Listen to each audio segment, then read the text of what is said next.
Hey, what's up, guys?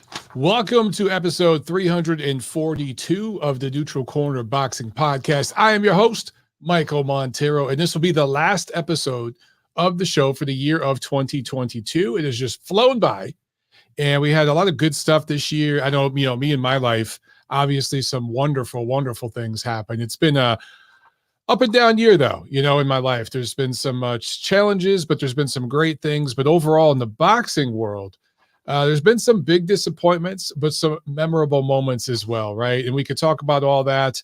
Want to remind you guys again, this is the last show of the year, but that doesn't mean that this will be my last post of the year. I'll be active on my Twitter and all that stuff as I always am. And you guys, if you're not following me on Instagram or Facebook, you guys can follow me there. I tend to post a little bit more personal stuff over there on Instagram. At least I'm trying to start to now, more, family stuff and things like that over there. If I do it on Twitter, the activist asshole degenerates get a hold of it and go nuts and say all kinds of nasty stuff. So I just try to keep it to just trolling and boxing on Twitter. Anyway, make sure you follow me, Montero Unboxing. Same thing here on YouTube, Montero Unboxing, of course. And, if you can't watch the live video, we go live every Monday, 5 p.m. Eastern. You guys can always listen to the podcast. You know that. Make sure that you look for it and pay the fee, right? Spread the word about the show, whether you spread the YouTube video, my Twitter, my whatever podcast platform you watch on, whether it's Apple Podcasts, Google Podcasts, whatever. Just spread the word. That's all I ask. All right, guys? So over the next couple of weeks, maybe I'll jump on once or twice, depending on how things go, and we'll do a live video or two and just chop it up and just talk about some year-end stuff. Other than that, today we're just going to do the regular show, man. News, notes, and then review, preview. There's nothing going on this weekend, but we got some stuff over the next 2 to 3 weeks where I won't be doing TNC. So I'll do a quick preview of some things coming up in the next few weeks. This show will come back on in January, whether it's the first or second week of January. I don't know yet. Probably the second week, but we'll be back. So no worries. We ain't going nowhere. If you're on right now, make sure that you smash that like button and let me know what's up. Alexander says, I think pound for pound number 1A is Inoue, and 1B is Tank Davis. LOL. Ha. Let's see what you did there. Yeah, we'll talk about that in just a second. And then James Burrell says, Inoue got to stop ducking Stephen Fulton. We're going to talk about that in a second. So we're going to have a big talk about Naoya Inoue. Let's get right into this. Well, actually, let me slow down. Getting a little ahead of myself. Quick news item. Just want to drop this. And I don't know, something to think about. Because maybe this is a good thing. Maybe it's a bad thing. I don't quite know how to process this, okay? So Ryan Garcia, King Rye, he had a tune-up fight against Mercito Hesta that was scheduled in January. And, if you believe the reports, this was for him to keep pace with Gervonta Davis, who has a pay-per-view that he's headlining in January as well. And those two, because these were showcase fights for both of them, that they should win, that have huge odds in their favor. Ryan Garcia, Gervonta Davis are supposed to fight in April. That's the date being thrown around. Although Gervonta Davis has several court dates, and it's way up in the air. There's nothing confirmed. Those were the reports put out by the typical clickbait type of guys, right? And that story that broke was kind of used to market Gervonta Davis's upcoming pay-per-view fight, which I'll talk about here on the show in the preview section, because that's right at the beginning of January. But back to Garcia.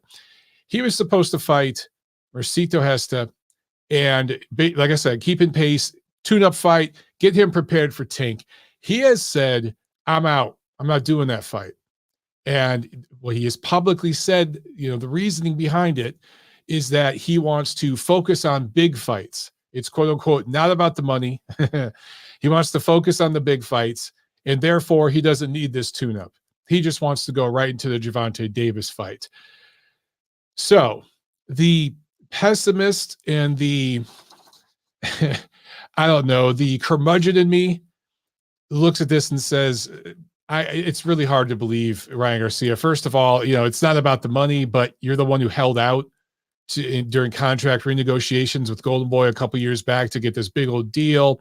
You've pulled out of fights recently, citing mental health issues. And then a week or two later, there were pictures of you with your lady friend there on the beach, hanging out and stuff. It's not like you were in rehab somewhere working on something. So there is a checkered past here with Ryan Garcia, right? Also, everything I just stated about the Gervonta Davis fight, we know he's going to fight in January against Hector Luis Garcia, right? Another guy who's bringing up in weight to look good against.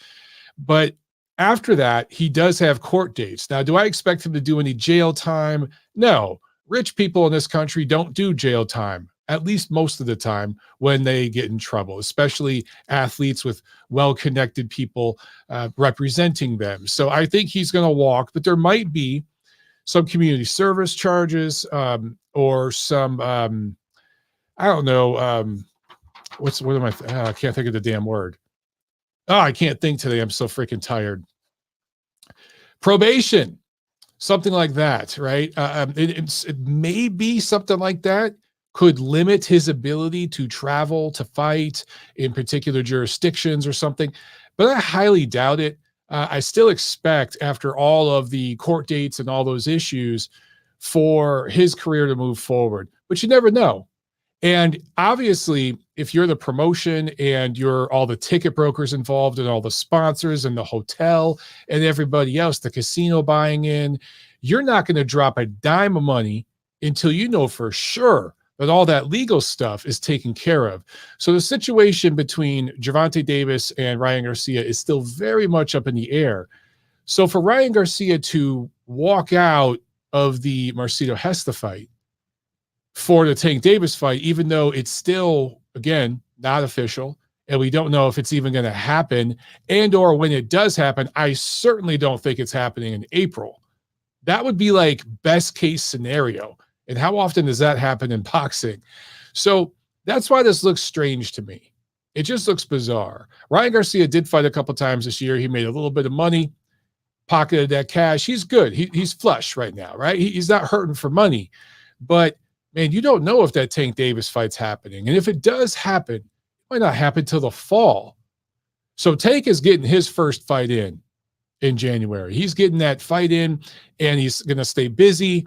He's going to make a little bit of cash. He's going to knock some rust off, right? Because I think he only fought once this year in 2022.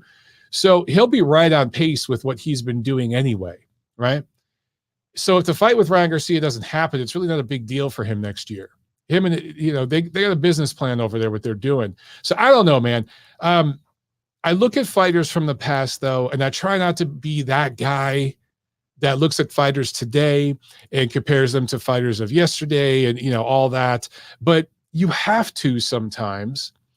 And it's not like I'm going to compare Ryan Garcia to fighters from 80 years ago. I'm just going to compare him to the previous generation. When guys had tune-up fights, generally speaking, they do the damn tune-up fight for multiple reasons. Multiple reasons. I mean, in the case of Canelo Alvarez, let's say, before his fight with Golovkin, he did that fight with Chavez, and that was nothing more than a money-making thing, but it got his promotional company in the black. It got him rounds, and it served as a commercial for the fight with Golovkin because Golovkin was there in the house. He after the fight, he came into the ring, that whole thing. And it was smart for him to go forward with that Chavez fight. It was a tune-up, even though it was pay-per-view and everything else. It was seen as a tune-up fight, right? There are a million examples I could point to. I don't have to go back 30, 40 years. I could go back just a few years. Plenty of examples of this. And I mean, I think it's smart for Tank Davis to go forward with his fight, with his tune-up fight.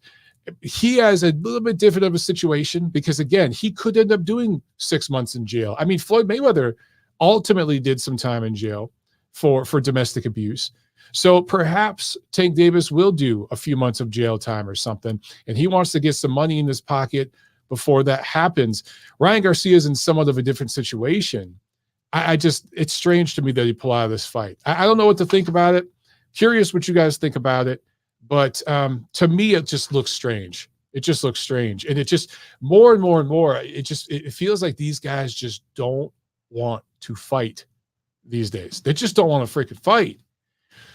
All right. Fight review time. Let's talk about some monster. And then we had a Showtime card that was pretty fun. All right, Tuesday, December 13th in Tokyo, Naoya Inoue, the monster, gets a KO 11 win over Paul Butler, becomes the undisputed bantamweight champion of the world. This was a complete domination. At the time of the stoppage, Inoue was up 100-90 or 10 rounds to 0 on all three judges' scorecards, and that wasn't home cooking or anything like that. Those were good scores. Now, is Paul Butler seen as an all-time great? Is he going to be in the Hall of Fame one day? Obviously not. He's a top 10 rated bantamweight right now. Will he be in the top 10 a couple years from now? Probably not. I wouldn't put him up there as an elite level fighter or even an A level fighter, but the quality B level guy, lower top 10. And he traveled to Japan. He wanted more money, and I guess that's the deal they worked out. Inoue's a big star over there. So Butler got his money. He fought absolutely as well as he could have in that situation. He was all defensive, and some people criticize that, but it's like, what the hell do you expect him to do? I think he was happy just to try to last the distance against Inoue, which very few fighters have done recently. And Butler actually went much, much deeper, I think, than any other fighters have against Inoue since he moved up to bantamweight that I can think of right now, since maybe that first Donaire fight. So he has, like, I guess that's the silver lining for Butler.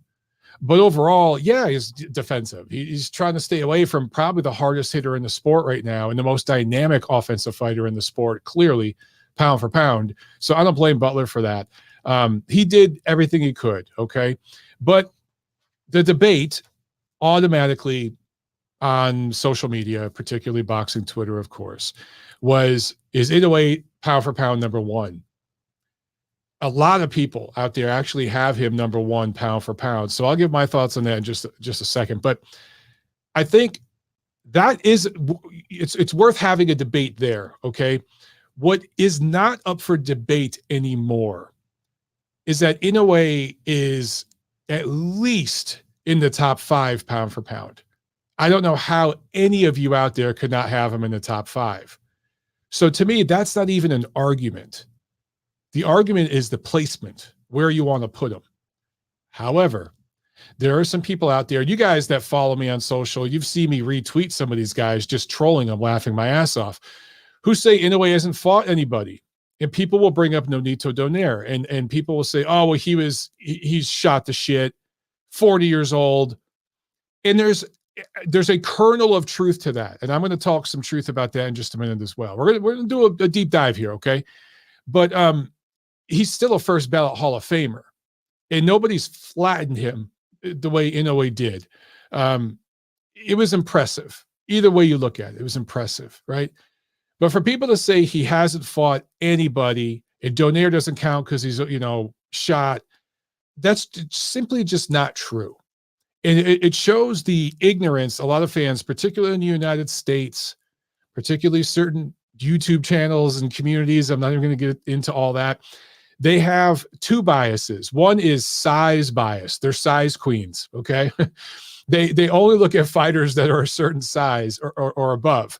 They really don't look at the little guys. And then they're also ethnocentric. They just are. They tend to only look at American fighters, particularly fighters represented by a particular platform. Not all the time, but many times. And they just don't, this guy over in Japan who is mostly fighting over in Japan, well, who cares? He's not fighting American guys here in America, so he must not be very good. That's just the attitude a lot of people have. It's an ignorance all around. And then further, the size queens, they just don't know who the good little fighters are out there in the sport. They really don't, because a lot of the little fighters are non-American. They're from other parts of the world. So I'm going to share my screen real quick. I'm going to bring up Inoue's box rec. All right. And I'm going to, let me get rid of this banner real quick. Okay. So here's his 2022. He beats Nonito Donaire. Second round TKO, dominated that fight. Then he fights Paul Butler. That goes 11 rounds. So he fought 13 rounds this year, not even 13 full rounds. In fact, he fought 11 full rounds and 2 partial rounds. But all 13 rounds that he spent in the boxing ring this year, Inoue won all of them. He did not lose a round this year, okay? He fought in 2 title fights. And I'm not talking about regular belts, interim belts, super duper, blah, blah, blah, blah, blah. These are legit belts, undisputed championship, lineal, Ring Magazine, the whole 9. Did not lose a round. I don't know if he lost 10 seconds of a round this year. Seriously. That's domination. Now, he did fight a 40-year-old Nonito Donaire. That is true. And 40 years old for a bantamweight, that is pretty much equivalent to a 50-year-old heavyweight, if we're being fair. What Bernard Hopkins did at light heavyweight, fighting like at past 50, that's basically what Donaire was doing this year. So it shows you just how good Nonito Donaire was. Now, I think Donaire's finished. I think he should retire. Maybe he comes back next year and does one farewell fight, but I don't think he's a top 10 fighter anymore. I truly don't. So I don't want to get too carried away with Inoue's victory over Donaire. I want to keep that in perspective. Also, both of these fights were in Japan, where Inoue does have all the advantages, right? So when I compare this in a pound-for-pound sense, and I'm just looking at 2022, we'll go back in just a second, but when I compare him to Alexander Usyk, and I look at his last 2 fights against Anthony Joshua, and the concessions Usyk was making, forget about the war for a second, which is massive. That's massive, right? Inoue wasn't facing anything like that. But the size difference. Fighting Anthony Joshua, who's 50 pounds naturally larger. Usyk's a 200-pound fighter. People say, well, he's a heavyweight. He's a cruiserweight campaigning at heavyweight. That doesn't make him a natural 21st century heavyweight. He's not. Would he be a heavyweight in the 1970s? Yeah, sure. But this is the 2020s. He has to bulk up to fight at heavyweight, where he's still grossly undersized. And fighting Anthony Joshua, who is the 2nd biggest commercial brand in the sport behind Canelo Alvarez, fighting him in his promotional backyard on his terms, right? He gave every single concession. So those 2 wins over Anthony Joshua, who I do rate higher than Paul Butler and this version of Nonito Donaire, because Anthony Joshua is the 3rd best heavyweight in the world right now. No, 4th best. It's Fury and Usyk. Those are the top 2 guys. And then right there is Joshua and Joyce. They're right there. If you want to throw Wilder in there at the bottom of that 5, okay. So he's a top 5 heavyweight. I don't think Nonito Donaire right now is a top 5 bantamweight. I just don't. No disrespect to him, but I do think he's past it. And I do think he needs to retire soon, okay? So for those reasons and others, I put Usyk at number 1 pound for pound right now. Number 2, I think it might be Inoue, Naoya Inoue. Some people might say it's Terrence Bud Crawford, but when I look at what he's done over the last couple years and I compare that to Inoue, Crawford's overall body of work, okay, that's a different discussion when comparing that to Inoue, but they're kind of neck and neck right now, for being honest. But I'm going to give Inoue the edge recently, and I'm going to put him number 2 pound for pound. That's how I see it. But real quick, I want to look at his bantamweight run, because a lot of people, I saw somebody tweeting this week, bantamweight is a shit division. It's a terrible division, and these guys are so bad, and he shouldn't get credit, blah, blah, blah. It's basically the same as what Crawford did at 140. Ridiculous. So, again, he has not 1 but 2 wins over Donaire, okay? And the first version of Donaire that he fought, that was 3 years ago. That was in 2019, okay? That was a much, much more live version of Donaire. And I know that Inoue was injured in that fight, but he still won 8 or 9 rounds of that fight. I thought it was pretty one-sided. Correct me if I'm wrong. Some people are like, oh, it was a draw. Shut up. No, Inoue won about 8 rounds of that fight. And then when you consider he did that with a broken orbital bone, How many guys finish a fight with a broken orbital bone, let alone win it and almost have their opponent out? There was a round late in that fight where Donaire was almost knocked out, but the ref kind of handled it in a bizarre way, and it kind of gave Donaire some help. Okay. I just thought that was a great win for Inoue against his best opponent at that time. But also, listen, man, that Maloney win has aged fairly well. But the Emmanuel Rodriguez and Juan Carlos Payano fights are highly underrated. A lot of you guys underrate those fights, man. Those wins, I should say. Emmanuel Rodriguez is a world-class operator. He is a good fighter. He's better than Paul Butler, that level of fighter. And once again, Inoue just plowed through him. The win over Juan Carlos Payano, that's a first-round knockout, dude. Payano's a good fighter. These are all bantamweights. So again, let's count these fights here. Inoue moved up in 2018. So in 4 years, he beat 1, 2, 3, 4, 5, 6, 7, 8, 9 wins. Several of them high-level wins. 2 of them over a future Hall of Famer. And a guy that's going to go down as one of the best little fighters in the last 50 years in Nonito Donaire. So just that's a really, really good run for Undisputed. That's a solid run. I don't know how you can look at that and say, yeah, that's trash. Honestly, I look at that run at 118 and I rate it higher than Jermell Charlo's run at 154. I rate it higher than Canelo Alvarez's run at 168. I do. Obviously, it's better than Crawford's run at 140. In a pound-for-pound sense, it's better than those guys' runs.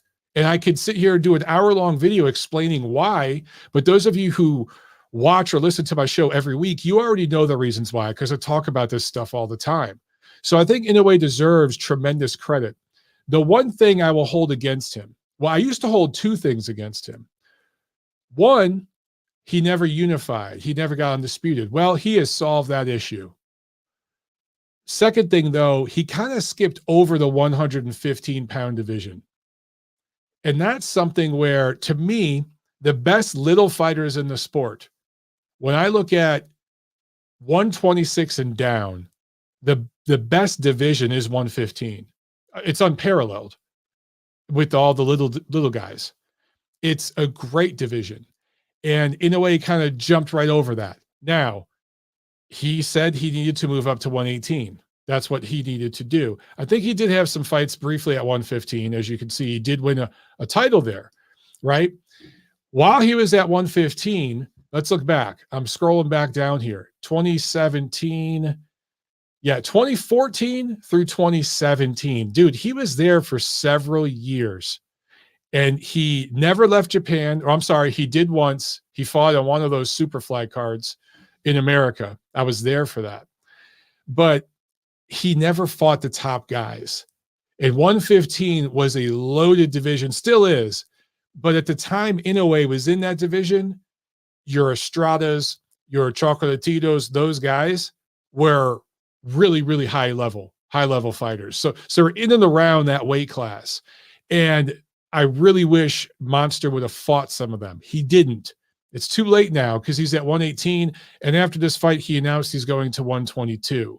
So I look at that and I still sometimes think maybe Terrence Crawford should be 2 and maybe Inoue 3. But then I go back and I'm like, yeah, but Crawford hasn't done shit in the last couple of years. He really hasn't. And if I'm looking at who's done more lately, it's clearly Inoue. So I have Inoue number 2 right now. Cannot put him number 1. A lot of people have him number 1 right now. And I'm like, I can't glance over the fact that dude never fought the best at 115. Real quick, Nonito Donaire, coming into this fight with Inoue, between his 2 fights with Inoue, so 2019, he loses to Inoue, right? Brutal fight. Fight of the year candidate. Doesn't fight at all in 2020. No harm there. He was resting. There was the COVID thing. Comes back and has 2 wins last year that were rated very highly because one of them he won a world title. However, when you look at the guys he fought, little bit of smoke and mirrors there. And listen, I love Nonito Donaire. I'm a huge fan. Huge fan. First ballot Hall of Famer in my book. And the one guy that we can all point to and say for certain clean fighter. We know, right? Because he put his money where his mouth was before anyone else in the sport and proved it. So he deserves tremendous credit for that. I think he was a real trendsetter. And decades from now, we'll be looking at what he did in a different light. However, he beat Nordine Oubaali last May. Oubaali has not fought since. So he has not fought, Oubaali has not fought since that fourth round knockout loss in over a year and a half. And then Raymar Caballo, his record was just built up. He didn't really have many good wins on his resume. So those two wins looked good. He grabbed a title from it, but I don't look at that and think, oh, this guy is still operating where he was a decade ago. He's clearly past his best. So great win for Inoue. Great win. All right. I don't want to take it away from him. But for being fair, it wasn't the prime version of Donaire that he beat. Just to put things in perspective, Alexander Usyk beat a prime version of Anthony Joshua twice. That in and of itself is more than what Inoue's done so far.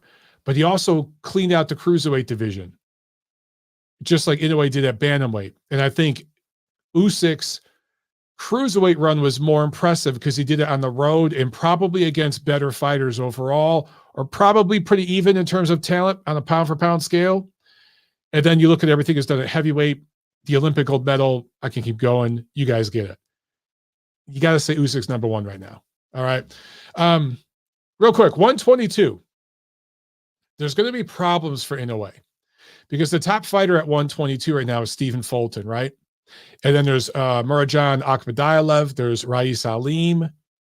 You have a couple other decent fighters, but those are like your top three. Those are your top three guys. With Fulton, and obviously that's the fight we want to see. He fights for a particular promotion that doesn't like to play with others. Inoue is represented by Top Rank here in America. Fulton certainly is not going to travel to Japan. He could get a career high payday if he did that, but he won't do it. It's not on Fulton, it's on his management.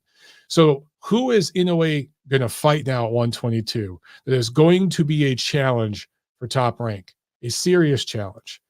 So a lot of the fighters at 22 and even 26 are owned by a particular promotion that just does not like to match their guys tough ever. So, all right. Also, last Saturday, December 17th, TGB Promotions, Samson Boxing, had a card at the Cosmo in Las Vegas. This was on Showtime. In the main event, Frank Martin improves to 17-0 with a unanimous decision win over Michel Rivera, who dropped his first loss of his career. This was a lightweight fight, 12-round lightweight fight. Frank Martin proved here that he's now a contender. He's a guy, this was two prospects.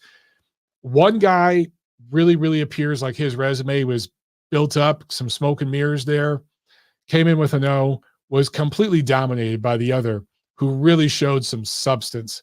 Frank Martin is a guy to keep an eye on. Now, is he ready to fight the absolute top lightweights in the world? No, I don't know about that. But he's certainly a player. That division right now is loaded, absolutely loaded. If you're PBC and you're not going to make the Ryan Garcia fight for Gervonta Davis, right? Maybe you could do Gervonta Davis and Frank Martin or something like that. That would be a lot of fun. There's plenty of directions they can go now, but that's a loaded division, and Frank Martin's certainly a player. Looking forward to seeing him again. He has enough pop that's, I guess, to get his opponent's respect. He doesn't have game-changing lights-out power, though. That may cost him against the very, very best, but we'll find out. Also, in the co-main, Vladimir Shishkin improves to 14-0. This is a Russian native who now fights and lives out of Detroit.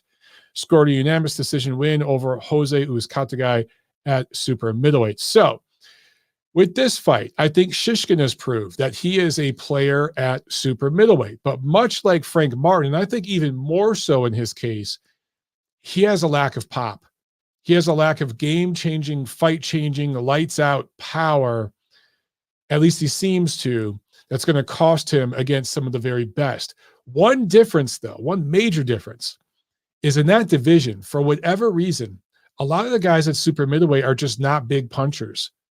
There's some really good defensive and technical fighters at 168. You think of Caleb Plant, Billy Joe Saunders, right? There's not a lot of big power punching super middleweights. And I know Plant just got a knockout of the year contender against Durrell. I get that. He's got pop, but he's not known as a one-punch knockout machine, particularly when he's fighting prime level, elite level guys who are in their prime, and Durrell was certainly nowhere near either of those. So I don't know. Shishkin as a boxer could make for an interesting matchup one day with the likes of a Caleb Plant or a Billy Joe Saunders, those kinds of guys. But the lack of physicality may cost him if he ever fights a Benavidez, somebody like that. And Benavidez isn't a one-punch knockout guy himself. And I do think Shishkin could box circles around him in spots. But style-wise, that would be a very interesting fight. Anyway, for Uzcata guy, look, this is a good win for Shishkin. This was just his 14th pro fight. He was in there against a very, very experienced fighter who did at one point hold a piece of a super middleweight belt. So this was a good win for him. But I got to say with Uzcata guy, I've just never been that high on him as a fighter. I think super middleweight has been one of those divisions that's suffered because the management has not matched the best against the best enough. And we haven't got to learn who the best guys really are that much because they just haven't fought each other. In the case of Jose Uzcata guy, he has fought some top fighters. When he has, he's pretty much lost. So he had the two fights with Durrell, right? And he split those two fights. He does have that one win over Durrell. But other than that, dude, he fought Matvey Korobov, Caleb Plant, Lionel Thompson, and now Shishkin. He clearly lost all those fights. He, generally speaking, goes rounds. He's durable, okay? So that's good. He'll give you rounds. He's a durable guy, but he's just not on that level. So good one for Shishkin. Does this mean he's elite, though? No. Let's pump the brakes. Let's see what he does when he gets the next step up with a good quality win. All right, so that's what took place there on Saturday in Las Vegas. And let's see, we got a couple super chats. I want to make sure I did not miss them. Scrolling. Okay, we got one here from Trent. Thank you so much, Trent. He says, Karen beat Vorobiev, gonna give Boots competition. Yeah, so Trent did post. So Gerard Ennis is fighting Karen. I can't remember Karen's last name. And a lot of people, including myself, have been critical of that. Karen is just not known here in the United States. But Trent said that he has watched him and is pretty familiar with him, and he really feels that this fighter is going to give Gerard Ennis some competition. He does have a win against Vorobiev, a good quality win. I saw those comments, Trent. So listen, man, I'll take your word for it, okay? And I'll gladly admit if I was wrong. It'll be interesting to see, but just based on, I don't know, the eye test and everything else, Boots is going to be a big, big betting favorite in that fight going in. But I'm curious, dude, if Karen can give him some challenges, some competition, that's great. That's really, really great. Sam with a super chat. Thank you, Sam. He says, Inoue is special because he knocks guys out in spectacular fashion. Watching Chocolatito versus Strada was good, but no power at all. Well, yeah, I mean, Chocolatito versus Strada, two Hall of Famers, right? And they're also fighting way above their natural weight, especially Chocolatito. And then style-wise, they know each other so well. So I didn't really expect a knockout with either of those guys. If you look at Chocolatito in his prime, he did have some, and Estrada's had some. But I'm with you. For a little guy, Inoue is different. He does seem to have a different kind of punching power. And when we talk about the hardest punchers in the sport, people like to point to Deontay Wilder, right? What's interesting is a lot of the same people that salivate and masturbate over Deontay Wilder's power for flattening guys like Helenius will criticize a guy like Inoue for destroying the fighters I've mentioned, Emmanuel Rodriguez, Juan Carlos Payano, Nonito Donaire, even though he was well past his best. Now Paul Butler. Those guys are most certainly much, much better than a lot of the guys Wilder is iced. And unlike Wilder, who does it with one punch, which is a fantastic punch. He's got a cannon in the right hand. He has to throw it from the perfect length. He has to set it up. He has to have his feet planted. He has to be coming forward when he throws it, right? With Inoue, we've seen him hurt guys at mid-range on the inside with body punches, right hands, left hands, uppercuts, 45. We've seen him hurt guys throwing all the punches. So he does appear to be special. I would love to see him against Stephen Fulton, because Stephen Fulton is a guy that talent-wise is a pound-for-pound type of talent, right? We look at him and we think, this guy is elite. I certainly think he is. He's clearly the best fighter at junior featherweight. And the only reason he's not on the pound-for-pound list right now is because he hasn't had a chance to fight Akhmadiyevov, or Rais Salim. If he does and he beats them, boom, he's on the list. And some people may even have him right there at the very end of their list. But that would be Inoue's toughest challenge to date for a multitude of reasons. One, it would be styles. Second, he'd have to fight Fulton in his backyard because PBC would not allow Fulton to travel. Not for Inoue. And third, size. Fulton is much, much larger. Inoue started way down the weight scale. So that would be a tremendous challenge. And if he could get a guy like that in the ring and beat him, we're looking at a really, really special fighter. So that's what I think about that. Okay, real quick, guys. Real quick preview. Obviously, we got nothing this weekend, right? But Saturday, December 31st, I've talked about this. Tokyo, in their annual tradition, doing the New Year's Eve boxing. Kazuto Ioka defending his WBO 115-pound belt for the 6th time, going up against Joshua Franco, who's defending his WBA version of the title for the 3rd time. Franco is known for his trilogies with Oscar Negrete, which was at 118, I should mention. So he's a little bit higher in weight. He came back down to 115. And then he had a trilogy with Andrew Maloney. That has aged pretty well. The trilogy with Negrete hasn't really aged all that well, but Maloney's done some good things after that trilogy. So that's aged pretty well for Franco. It really, really has. Ioka has been fighting high-level opposition for pretty much over a decade. It's all pretty much in Japan, but he's been fighting high-level opposition for a long, long time. So as great as those 2 trilogies were for Franco, where he really learned on the job and grew up in front of our eyes, Ioka is just a world-class operator who's been in there with such high-level talent. This is in Tokyo. You have to favor Ioka here, but I want to see what Franco can do. Franco, I think, could give him some real problems, but in the end, I'm going to go with Ioka by decision here to unify 2 of the belts at 115. And I really, really hope next year we could see Ioka with like Estrada. Wouldn't that be fantastic? I don't know if that can happen, but I think it'd be amazing if it could. And then a week after that, Saturday, January 7th, in Washington, D.C., Showtime pay-per-view. All right. Showtime had a pay-per-view on the 1st this year, January 1st, or maybe it was Fox. Either it was PBC.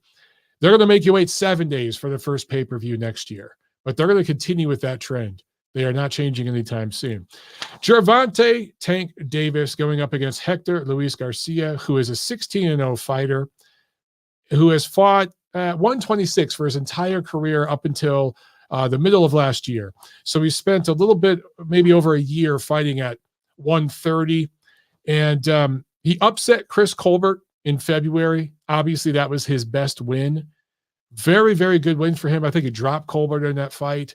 Colbert was the big favorite coming in, and that's what got him like on the map, right?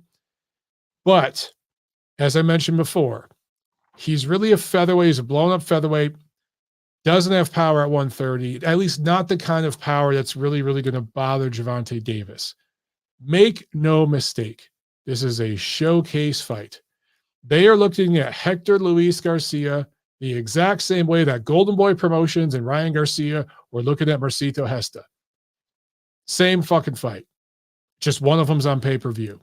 I'm not trying to be disrespectful to Hector Luis Garcia. I understand he's undefeated. I understand he has a win against Chris Colbert. But Gervonta Davis's team does not take fights like this unless they see something. Okay. So if you're a big Tank Davis fan, you want to spend the $70 or whatever to watch him knock out Garcia, cool. Have fun. Just remember what I told you. This is a showcase matchup. I do think Garcia is going to have more success maybe than Raleigh Romero, somebody like that. He's better than that level of fighter.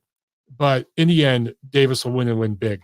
Also on this card, Jaron Boots Ennis fighting that IBF mandatory fight against Karen. Can't remember the last name. Trent talked about that in the chat.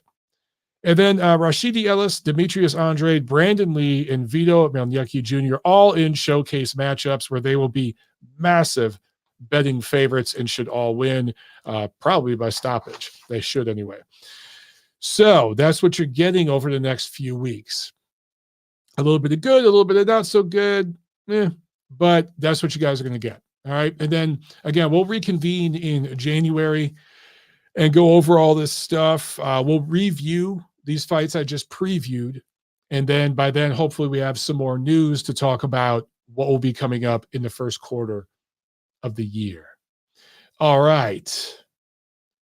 Let's go to, I think it's time for some phone calls. What do you guys think? All right.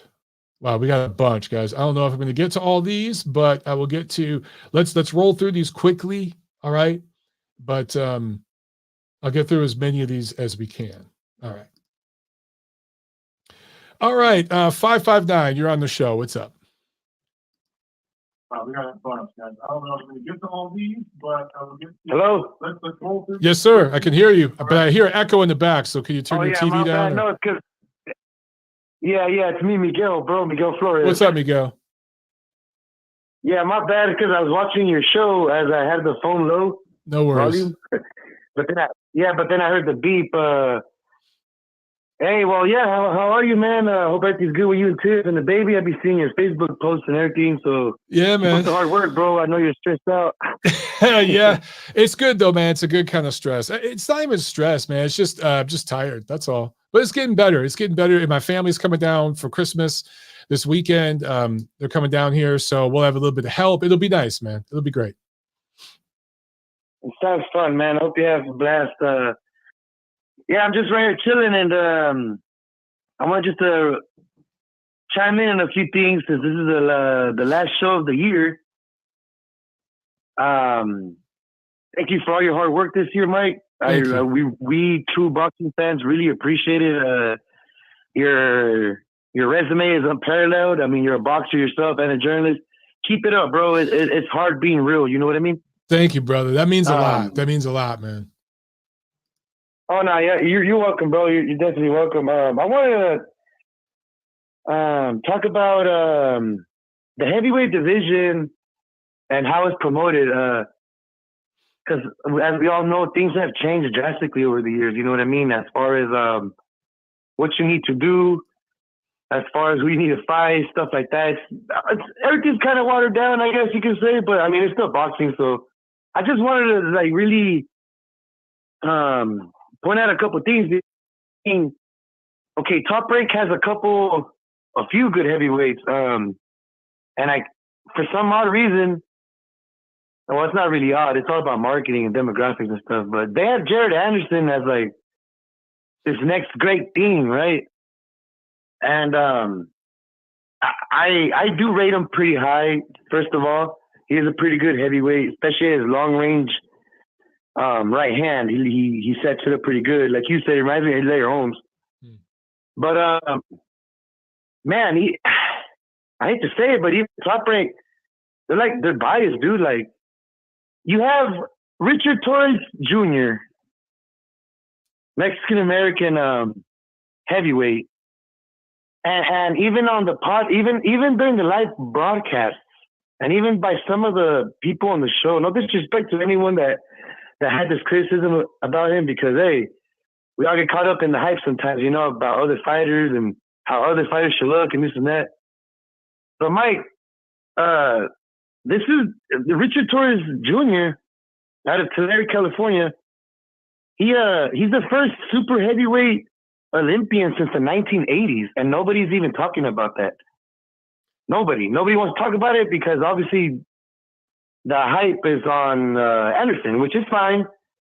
But to us true fans that know what's up, he accomplished something that hasn't been accomplished by our country since the 1980s. I think the last person in the 80s was Riddick Bowe, or one of them, to actually win any type of medal in the super heavyweight division.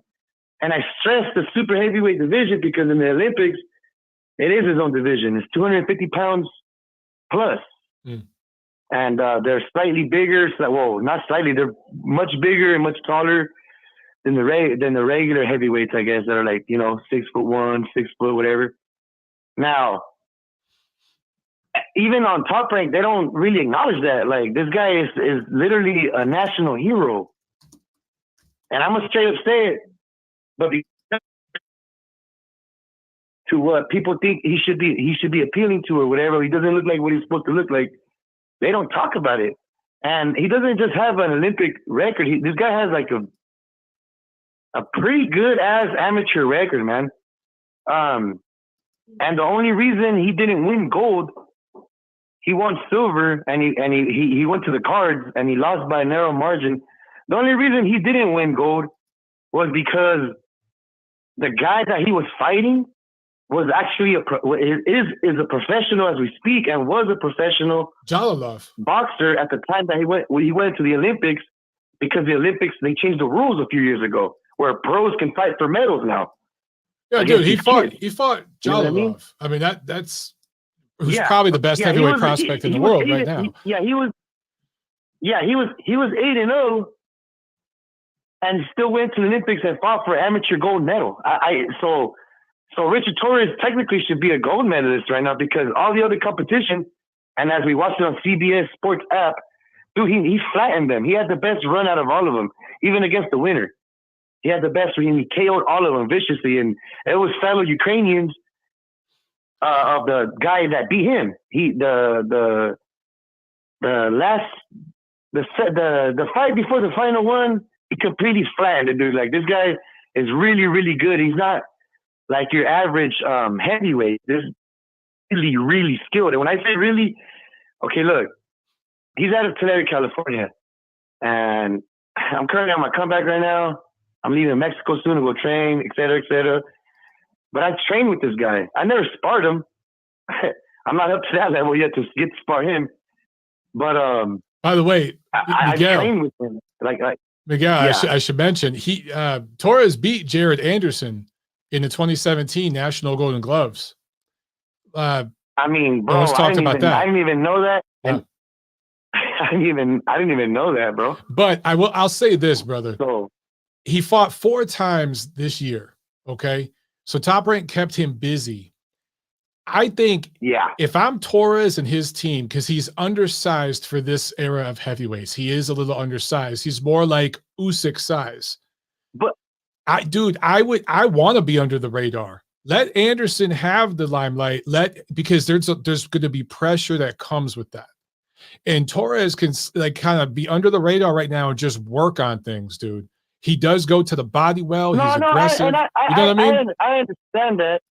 Yeah, I understand that perspective. Totally fine with that. I'm just saying, it's like when Nacho called back a while back, and it's because when everybody was basically disrespecting Martinez, what's up with all this Martinez hate or disrespect? You know what I mean? Yeah. In my opinion, what's up with all this Richard Torres Jr. Disrespect? You know what I mean? Hey, look, they're all good heavyweights, by the way, and they're all getting run-of-the-mill guys to get through them and build them. That's correct. That's true. But what I'm saying is, hey, this is a guy to keep your eye on. Like, I mean, there's another heavyweight prospect. He's actually still the best national heavyweight amateur for like the 20 up to 21 years old, something like that. And Torres flattened him. And this guy used to be my gym partner right here in Fresno. You know, he's much younger than me, but this guy used to give me the run. Like, I used to have to, you know what I mean, do my very best against this guy, and Torres flattens him. You know, this guy's known for flattening guys, and I don't know. I just tell people, hey, look, marketing and promotion, it's an art form that nobody really likes. But at the end of the day, it's still an art form, and I'm just glad these guys are on the radar. I also want to talk about Inoue. Real quick, bro. Real quick, because I got a bunch of calls. So hit it real quick. I'm gonna wrap it up. Yeah, I'm gonna wrap it up. I have him as number one, simply for the fact that his body of work and in the time he's done it. That's just simple as that. Because nowadays no one's fighting, and if they do, they get highly. If they do keep fighting, they get criticized for the people they fight. This guy has very underrated wins against those two guys you were talking about, and against Donaire. So right now he's number one, and that's about it, Mike. I just want to chime in on that. Happy New Year, Merry Christmas. God bless you and Tiff. Thank you. Same to you, brother. Peace. Thank you, boss. Great call from Miguel, as always.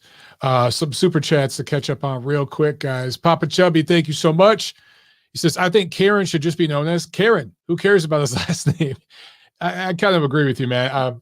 I feel bad. I mean, now I feel like I'm being disrespectful. Let me look up his name just to say it here. Okay. Karen Chakhadzian. Karen Chakhadzian. All right. There. And he's born in Ukraine and fights out of Germany now. We shall see what he can do. He does have a split decision win over Russian Sergey Vorobyev, who came into that fight undefeated. That was in 2020. That fight took place in Russia. So, the Russian Vorobyev has gone undefeated since. So it's a good win for him. But I don't know. I just don't know how he's going to look against Ennis. Obviously, Ennis is going to be a big, big favorite. Anyway, we got his last name here on the show. All right. Super chat from BK Ron. Thank you so much, Ron. He said, Merry Christmas and Happy New Year to you and your family, Mike. Going into 2023, which division is the most stacked and has the most potential in your opinion? Also, that division, who you choose, who you believe will rise to number one? Great questions, man. Thanks again for the super chat. I appreciate it. Damn. Well, look, there's two things to look at, right? There's which division has the most talent, but which division are the top guys actually going to fight each other? So 175 is not the most talented division, but I really do feel that the two top guys may fight each other next year, Bivol and Beterbiev. I think that there's a very good chance they will fight next year, and that is one of the best, if not the best fight that you can make in all of boxing right now. It's certainly among the top 2 or 3 best fights. And I think that the winner of that, I mean, they'll be undisputed. They'll be pound for pound in the top 5 somewhere. Right now, dude, I'm shading Bivol in that matchup. I know a lot of people like Beterbiev, but at some point that inactivity is going to cost him.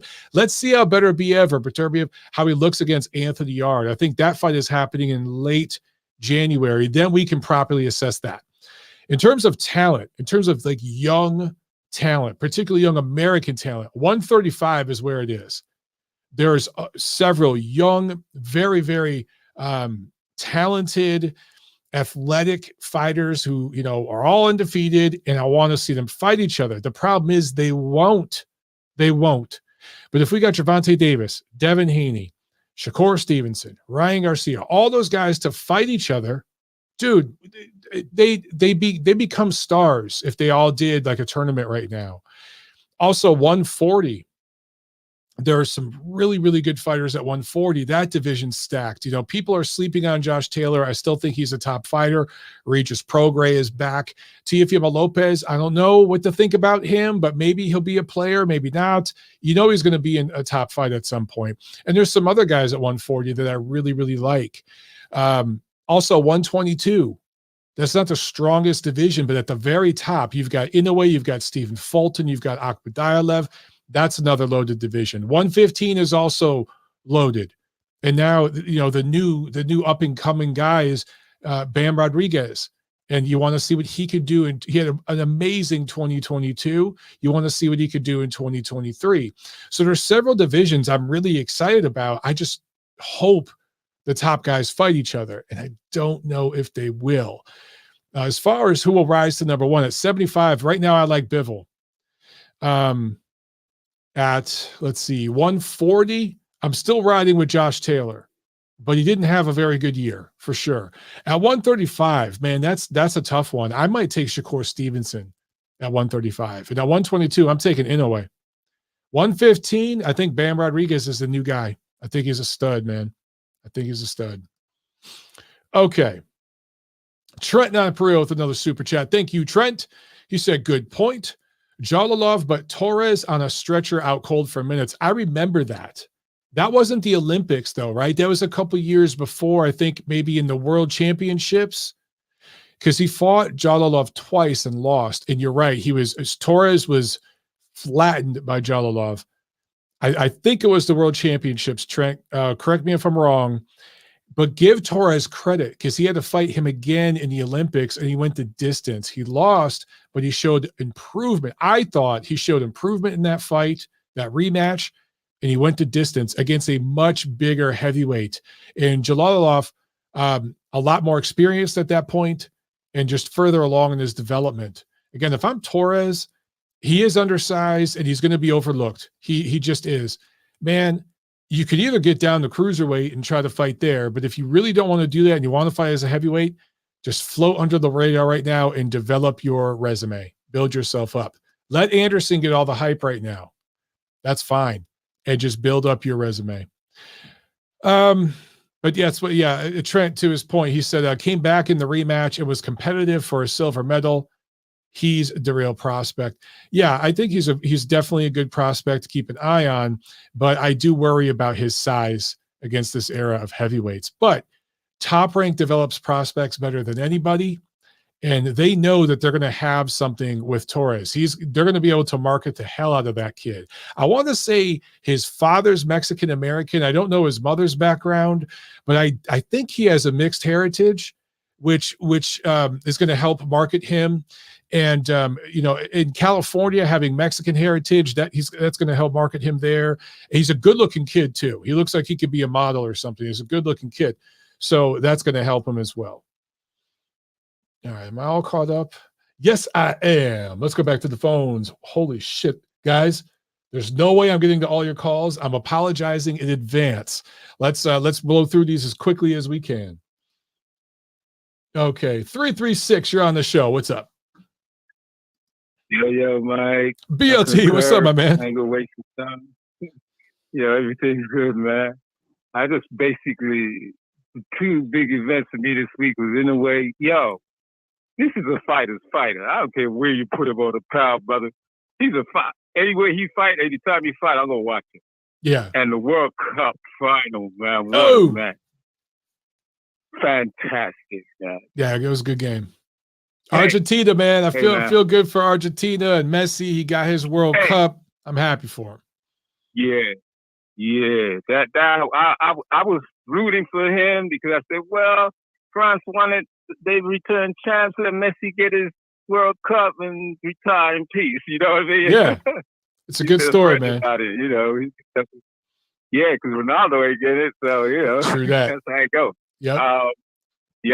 But yeah, man, I ain't gonna trip. You whatever you observe, Merry Christmas, Happy New Year, whatever to you, Tiff. And Jacqueline is your daughter's name, right? Yep. Jacqueline Olivia Montero. Yeah. Yep. Oh, excusez-moi.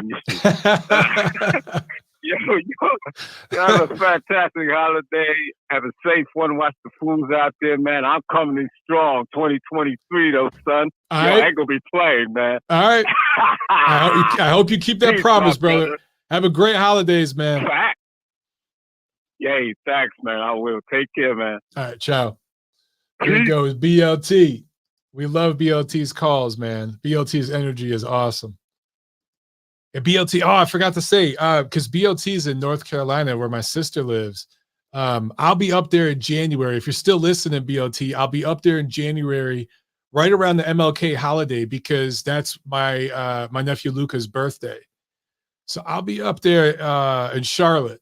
So if you're in that area, dude, we'll get up and get a beer because I can drink right now. I'm not training right now, so we can have a beer. Nacho says, "Don't lie, Mike. You just wanted to stick it to Ronaldo with pool gun winning." Hey, you know what?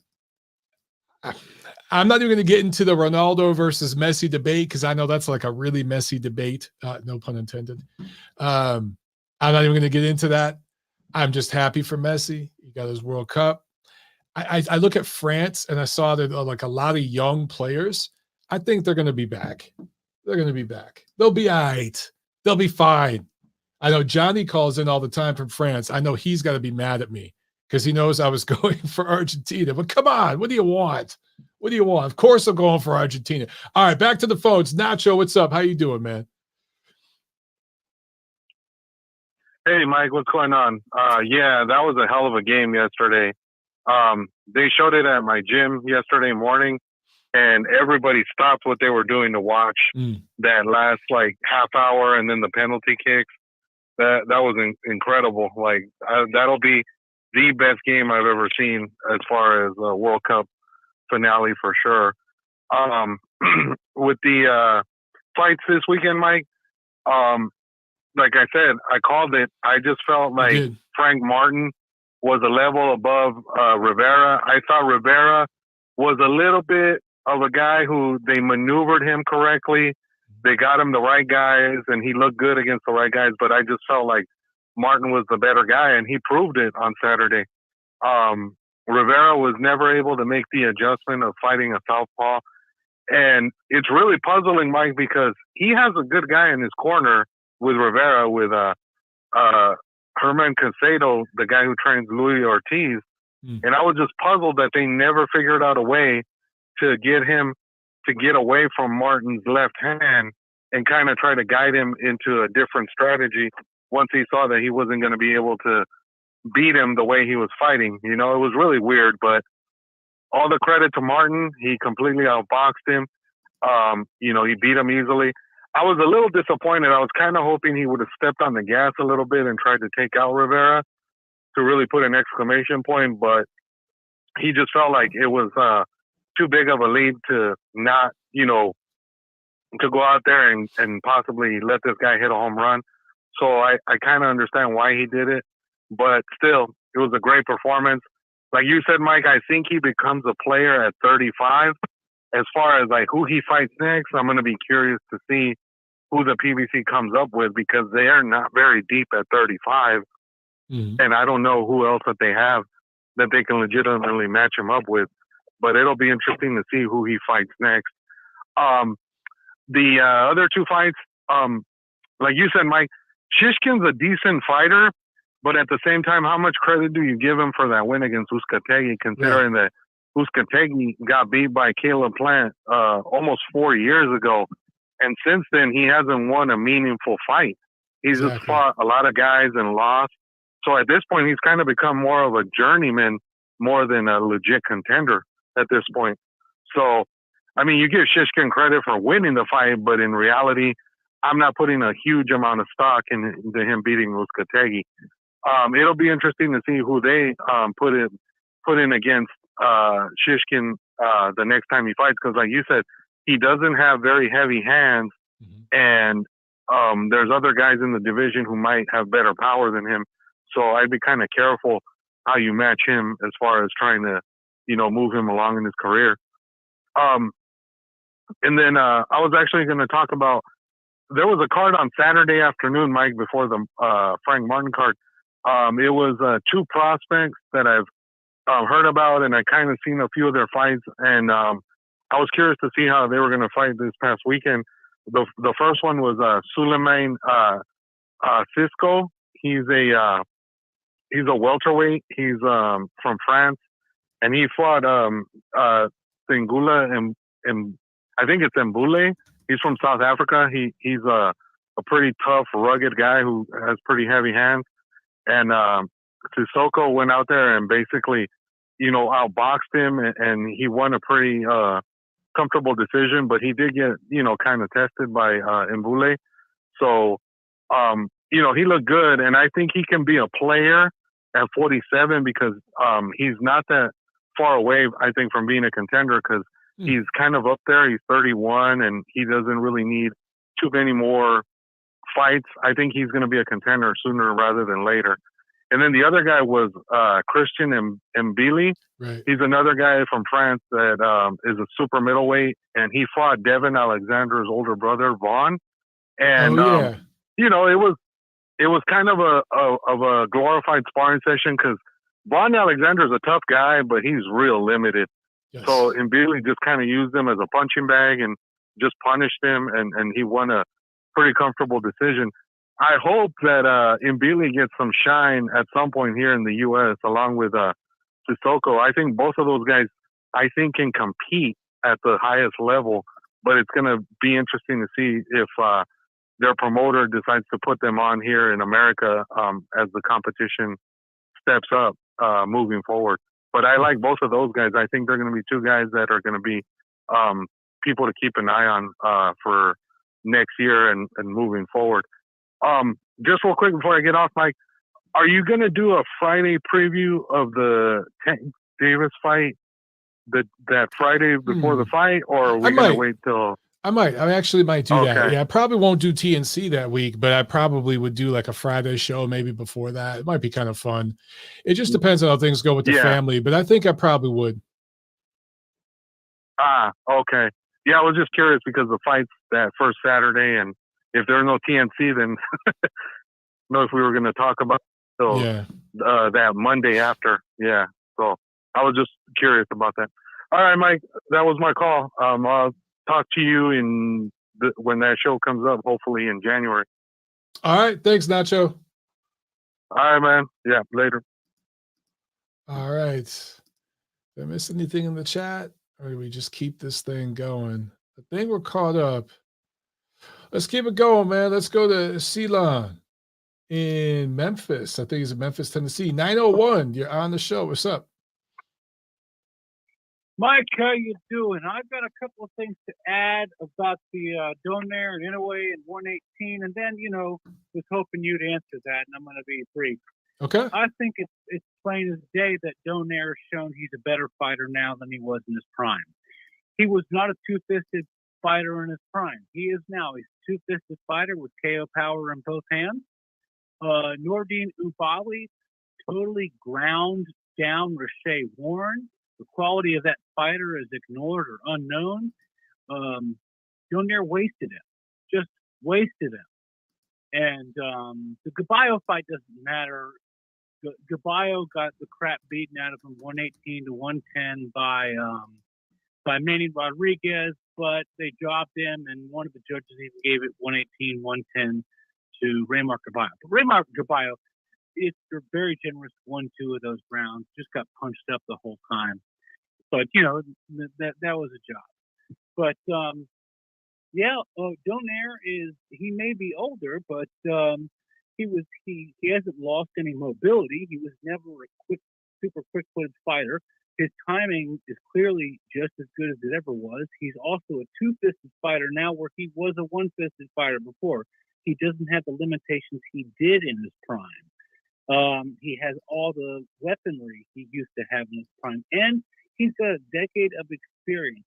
That level IQ without diminishing skills, plus an added arsenal, and 10 years of experience. That's like a genius level person going and getting, a second doctorate. They're not done because of it, And but Inoue at 115, well, he wasn't able to fight anyone. Inoue's first fight at 115 was like December 2014 or something like that. 3 months after his last fight at 108. His first opponent was the number one guy there called Omar Narvaez. Narvaez has lost one fight going the distance with Prime Donaire. And Inoue wasted him in the second round. None of the Superfly guys were there yet. None of them. Chocolatito got there a year later, had a warm fight, and then fought Srisaket Sorungisai twice. That takes two of the main guys out of the picture. Inoue can't fight those guys while they're fighting each other. Quadras was kind of out of the picture, in and out. I don't know what was wrong with him. I think he went into rehab or something. Who knows? What do you call it? I can't remember when Guy Estrada got there. But the thing is, Monster Inoue at 115, he simply wasn't able to fight any of the top guys there. They were not available. Donnie Nietes was a late arrival. Oddly enough, Donnie Nietes followed, Chocolatito and Gallo Estrada up to 112 and up to 115. Yeah, he never wanted got to them. fight him, but he did get to fight Aoka twice. But yeah, so that's that. You can't really. I don't think you can hold Inoue's record at 115 against him, but you can count in favor that he wasted the top guy, the top dog at 115 in the second round for his first fight, 2 weight classes up. That's pretty cool. Those are all great points, And, man. I'm sorry. Go ahead. Oh, and the one other thing about little guys and stopping power, tons of little guys have one punch KO power these days. Didn't used to be the case. I don't know if it's day before weigh-ins or what, but until this era, you had Bazooka Gomez, Mm. and now it's like lots of them. So anyway, I was hoping you'd address some of that stuff, qualify it, add to it, refute it, or whatever. Thank you very much for the call. I appreciate it. Thanks, man. Great stuff, man. Great stuff, Ceylon. Yeah, so I think he makes some very, very fair points. Okay. Let's start with Inoue at 115. So Inoue, I'm pulling it up here. He did go to 115 in 2014. First fight was against Narvaez, who he did flatten. And then he fought there through 2017. So Estrada went up to 115. He actually had a couple, I think, fights there earlier, but it was just because he missed weight for flyweight. He officially went up in 2016 to that division. So he was around for a couple years. And then let's see, we had Wongek. Let me check on him, and then we'll check on Chocolatito. Chocolatito went there in 2016 as well. And then Wongek or Rungvisai, whichever you prefer. It's hard to tell with him because so many of his fights in Thailand, they didn't even track the weight. But he had been there since 2013, actually going back. Oh, he had been there since 2010. So I'm not putting it 100% on Inoue that those fights didn't happen. I mean, it's a two-way street, okay? I'm not trying to blame one person or the other. All I'm saying is they didn't happen. So I'm not holding it against Inoue. The fact is, Cuadras, Chocolatito, Estrada, Wongek, they all fought each other. And yes, maybe politics played a part and all of that. Fine. I do think that the promotion, though, keep this in mind. Inoue did fight on one of those Superfly cards. I was there. That was on September 9th of 2017. And Gonzalez and Rungvisai fought in the main event. That was, I think, the rematch where Gonzalez was knocked out. Estrada fought Cuadras on that card, right? So they were setting things up there. Brian Valoria fought on that card. Wow, Sanicia Estrada fought on that card too. I forgot about that. Anyway, so they were setting things up there where possibly Inoue could get the winners of some of those fights. It never materialized. All right. Now that was in 2017. To Inoue's credit, let's see. He fought one more time at 115, and then in 2018 is when he moved up to 118, to bantamweight. So perhaps it was just too late to make it happen. Not blaming him, but it didn't take place. And he fought almost exclusively in Japan. There was the one fight in America where he fought in that one Superfly card, and it was against Antonio Nieves. So that wasn't exactly it was his American debut, right? Let's see. Nieves is how has he done since? I'm just looking it up. He was coming off a loss when Inoue fought him. Inoue beat him, dropped him in round 5, and Nieves' corner threw in the towel after round 6. And he has had mixed results since, but he has not had a top win. I'm talking about Nieves since that time. He's fought a couple of top guys and he's lost every time. So I do think you can question and criticize Inoue's resume at 115 and below because he fought almost exclusively in Japan. He did fight some top guys, made them travel. He did not get the legends, if you will, the top guys that are going to be Hall of Famers at 115. Not entirely his fault, not blaming it on him, but you have to partially include him in the blame, okay? It's a two-way street. So all I'm saying is at 118, you cannot question Inoue's resume. He has fought absolutely everybody at 118. He has completely cleaned out the division. He has unified the belts. And two of those fights, I should mention, were in America. One of them was in the UK. He fought in the tournament. So Inoue has done everything you could ask of him as a bantamweight. Didn't do that at 115 or below. Whether it was entirely his fault or not, I'm not even trying to debate any of that. I'm just stating as a matter of fact, okay? As it relates to Donaire, man, I lived in LA, hanging out the gyms. And, Donaire was up the coast, right? He was up in the Bay. But just being in California, I was around for some of his fights. I've seen the guy train. Donaire did fight in LA a couple times. And I've seen him up close. He has lost a half a step. He's not the same guy he was a decade ago. Is he fighting smarter now? Is he using two hands? Is he fighting with better balance at times and things like that? Yes. I think his wife training him has actually been a blessing. It's helped him. He's been fighting and training smarter, living better between fights as far as, staying in shape and stuff like that. 118 has suited him much better. He was fighting above 118 and he just was undersized against those fighters. When he went back down to 118, he looked better. However, I'm not going to sit here and try to convince anybody that the Nonito Donaire that Naoya Inoue beat this year is the best version of Nonito Donaire. It's not. It's just not. That's not a knock against Donaire. It's not a knock against Inoue. Guys, Donaire is 40 years old. So I'm just trying to keep things in proper perspective. But Ceylon had a good call, made some fantastic points that I think are very, very relevant.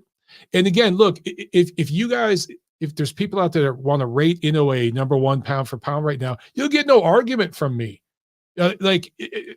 You could absolutely make an argument that he is the top guy.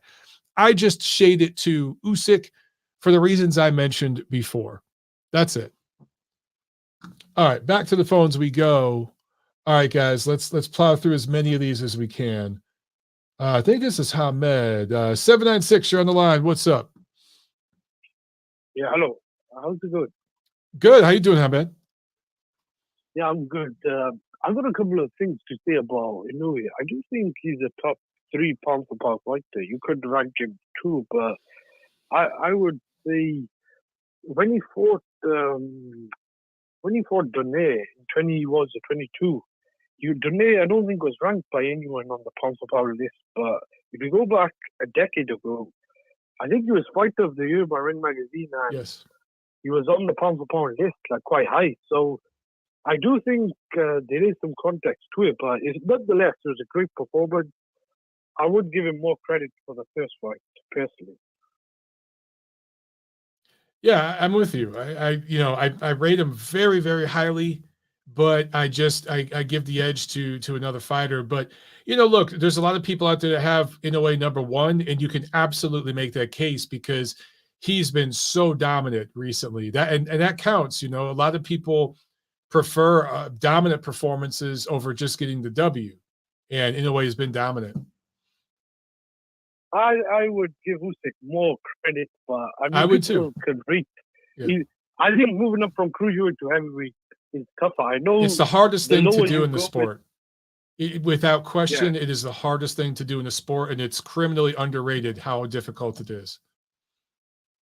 Yeah, and like people like to criticize Anthony Joshua now, but before that fight, majority of the people I spoke to all picked Joshua. Like it's funny how the narrative changes. I always thought Usyk was gonna beat him. My only concern was the scorecards. I thought they might do what they did with Canelo Golovkin and some of those other fights where he ends in a draw. So I didn't think Joshua was good enough to beat him or even win the fight. But I thought they could maybe rob Usyk and score a draw and then it'd be a rematch. But Usyk won like 9, maybe 10 rounds in that first fight, and then the rematch he won decisively. I think at the moment, if you want to rank Inoue number 2, I think that's fair. I would probably drop Crawford. I think Crawford needs to fight better competition. The Porter fight was a good win, but if he's going to keep fighting guys like Aaron Nestian and I don't know, whoever he fights next, unless it's Spence, then it's hard to put Crawford that high. I think you could even put him lower than number 3 because I think Canelo, you could make a valid case. He's got a better resume than Crawford as well. Yeah, I think you'd have to say he does. Crawford is a lot of Crawford's rating, I think, is the eye test. But I'm with you. If the Spence fight doesn't happen in 2023, Crawford has to move up to 154 and fight somebody there. And the same thing for Spence. I mean, Spence is going to move up. His team is already planning that. But these guys need to just fight better opposition, period. Yeah, I do think Spence has got the frame and the weight to move up to 154. And if Charlo moves up, Spence is capable of maybe able to unify and win titles at 154. I'm not sure about Crawford if he's big enough. I think he's good enough, but I think that could be a step too far. But I was going to ask you one other thing. With all these networks, like I think when HBO went, I do think it affected American boxing. I know the last couple of years it weren't that great, but like if you go back to 2013, 14, a lot of these fights that Showtime put on, like Mayweather, Guerrero, Mayweather, Brittle, what was it, the Maidana fight, they weren't on HBO. Like a lot of the fights HBO used to make, I don't know if it's because they didn't align themselves with one specific promoter, but a lot of the fights they used to make were very good matchups. Like now with the Zone, ESPN, Showtime, what is it, Fox? I don't think the matchups are that good. I'd say maybe Top Rank and ESPN have maybe been put on the best fights. I'm just talking about generally in America, but I don't know if that was a problem. I think there's too many networks, personally. Well, when you have this many platforms and they have dates, they have fighters, they got to get them in the ring, they got to pay them. Yeah, it's going to water down the product. And I think we're seeing the effect of that. I don't know if we can have this many platforms. I just don't know. I mean, I'm not a UFC guy, but I imagine if UFC was on 5 different networks, it'd be really, really watered down too. And that's what we're getting right now, particularly in American boxing. So my thought is in the next 5 years, this is going to get sorted out in a certain way. At least I hope, because I don't know if like this current model is sustainable. I just don't. Do you think it doesn't help with the amount of weight classes and belts as well? Because I know people argue about the pound for pound list, but I did say something earlier on as well. Like with so many weight classes, some people don't even watch some of these weight classes. In UFC, I think there's only 8. Yes, I don't think that helps. I completely agree with you. I think the sanctioning bodies are smart, and they realized in the last 10 years or so that they need to get in business with the promoters. And that's basically what they're doing. A lot of these super belts and interim belts and regular belts, they are a way of staying in business with all the promoters in the same division. If you look at like the WBA, a lot of times they'll have titleists in the same division, but with different promotional platforms. And it's a way that they can kind of stay in business and have more fights going on more often. So it's all just part of the business now. And it justifies a lot of boxers taking second tier matchups, because now you can say, oh, this is for a world championship. but really it's for a regular belt, an interim belt. But the casual fan doesn't understand that. They just see championship fight and they think, oh man, my favorite fighter, Gervonta Davis, he's fighting for another world title. Oh, I got to check this out. So that's how they promote it. Yeah, one last thing I will say regarding Gervonta Davis. Do you think Ryan Garcia could be, I mean, this is a question for any boxer, you could have suspicion, but do you think he could be cycling off? I know there's some people going one way or the other extreme, but I was just thinking he pulled out fights with Jorge Linares. I think it was Fortuna last year as well. And there was a fight with Mauricio Hester as well. So I'm not sure what to believe. Like, if you keep pulling out fights or postponing, unless he's being drug tested vigorously, and we know how they are in boxing, I have a big suspicion. Yeah, I've seen a lot of people talk about that. It's all conjecture. There's no evidence of it. I've never seen or heard anything that would make me suspect Ryan Garcia was doing anything inappropriate. But, fighters pull out of fights for different reasons. Errol Spence, I know, I'm just going to put this on record. He was not ready to fight in November.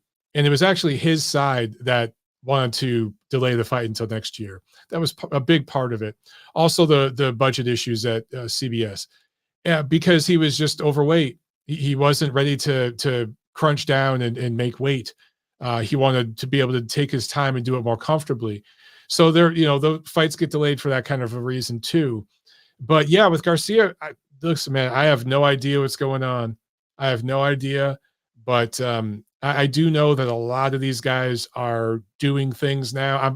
I actually am learning more and more about it. Even as being a participant who's getting in the ring myself, there's things that I see at gyms and I hear guys talking and it's like, man, guys at the novice level and then the amateurs are doing stuff because I hear people talking. I've learned some things recently that really blew my mind just about how many guys that are just kind of weekend warrior types are doing stuff. It's crazy. Yeah, there's a major problem with drug testing in boxing. It's in every sport. Yeah, well, I'm just talking now about boxing. It is, you could say that in broader terms of other sports as well. But I do think in boxing, some people don't get tested throughout the year. So in a sport where, people can get actually killed, I do think is more detrimental. Absolutely. I mean, you could say the same for UFC. But yeah, I do think that is a problem. Thanks for taking my call. Good to speak to you and enjoy the holidays, man. Thank you, Ahmed. Same to you, brother. Appreciate it. All right, like it. All right, let's go to, we got Thad. Let's go to Thad real quick. Thad, what's up, brother? How you doing, man? Hello, Michael. I see that you're catering to the size queen population now. Do you like that? You don't have a bunch calling in. Dude, I was eating dinner again, and I almost gagged thanks to your size queen comment twice. But it's true. So, it's true. Yeah. In more ways than one. It is. In more ways than one is right. So we'll just leave it there. But Ceylon, he called earlier. He made a really good point about power punching and the lower weights. Now he's correct. If say Hagler was a fighter today, he'd be fighting at welterweight. Yeah. Okay. To keep it in perspective, because you have guys like a Devin Haney. He's about 155, 160 pounds on fight night. He's basically fighting at junior middleweight.